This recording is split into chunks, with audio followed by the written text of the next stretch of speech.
북한이 오늘 오전 6시쯤 강원도 원산 일대에서 동해상으로 발사한 탄도미사일 한 발은 700km 이상 비행한 걸로 우리 군은 파악하고 있습니다. 북한은 지난 6일에도 원산에서 동해상으로 탄도미사일을 쏘았는데 당시 비행거리는 약 300km로 알려졌습니다. 우리 군 관계자는 6일에 쏜 미사일은 비정상 비행이었고 오늘 미사일은 정상적으로 비행했다고 SBS에 말했습니다. 또 오늘 원산 발사 현장에 김정은 노동당 총비서가 참관했을 가능성이 있다고 이 관계자는 덧붙였습니다.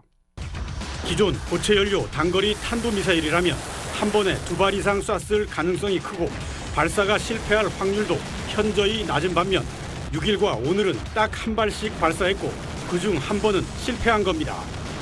또 기존 단거리 미사일 발사의 경우 김정은의 참관은 별로 없었습니다. 결국 같은 장소에서 같은 방향으로 한 발씩 쏴서 한 번 실패했고 김정은 참관 가능성이 있다는 점을 종합해 우리 군은 북한이 신형 미사일을 시험 발사했을 가능성이 있다고 보고 있습니다. 러시아 수출을 위한 KN-23의 사거리 연장형일 수도 있고 아니면 기존 미사일과 다른 극초음속 추진 체계를 갖춘 미사일로 사거리 1000에서 3000km인 준중거리 탄도미사일을 사거리를 줄여서 시험 발사했을 수도 있습니다. 단거리 개량형이라면 한국과 주한미군 기지를 겨냥한 거고 극초음속과 준중거리 신형이라면 일본과 주일 미군도 사정권에 둡니다. 북한은 지난 6일 발사 땐 관련 보도를 하지 않았지만 오늘 발사는 성공한 만큼 내일 보도할 걸로 예상됩니다. SBS 김태훈입니다. 북한이 오늘 오후 5시쯤 강원도 원산 일대에서 동해상으로 단거리 탄도미사일 한 발을 쐈다고 합동참모본부가 밝혔습니다. 북한의 탄도미사일 발사는 42일 만으로 올해 들어 10번째입니다. 이번 발사는 이달 중 열릴 한미훈련 일지 자유의 방패를 앞두고 이루어졌습니다. 국가안보실은 긴급회의를 열고 도발을 즉각 중단하라고 촉구했습니다. 검붉은 화염이 치솟아오르고 소방관들이 필사적으로 불을 끄기 위해 물을 뿌립니다. 현지 시간 어제 우크라이나 수도 키이우에 러시아 미사일 공격이 이어졌습니다.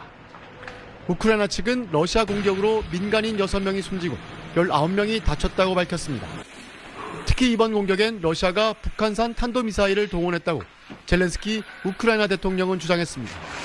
우크라이나 측이 북한산 미사일 공격을 받았다고 밝힌 것은 두 번째인데 최근 러시아가 북한군 병력 배치를 늘리고 있고 탄도미사일도 추가 지원받고 있다고 밝혔습니다. 우크라이나 정보당국은 북한 미사일 부대는 9명 규모로 구성됐고 KN-23 등 북한산 미사일 40여 발이 배치된 것으로 파악하고 있습니다. Чим більше тут у нас в Україні, в Європі, північно-корейських влучань, чим більше буде застосувань їхніх ракет та солдатів, чим більше вони виправлятимуть свої недосконалості. 북한군 지원도 예상했던 3만 명 수준을 넘어서는 5만 명에 이를 것으로 전망했습니다. 우크라이나는 러시아가 북한 병력과 무기 지원을 바탕으로 9월 러시아 총선이 끝난 뒤에 대규모 공격에 나설 것이라고 밝혔습니다. 우크라이나 측은 대규모 북한군 투입과 무기 지원은 잠재적으로 한국의 위협이 될 수 있다며 외교 당국을 통해 한국 정부의 방공망 지원 등을 요청하고 있습니다.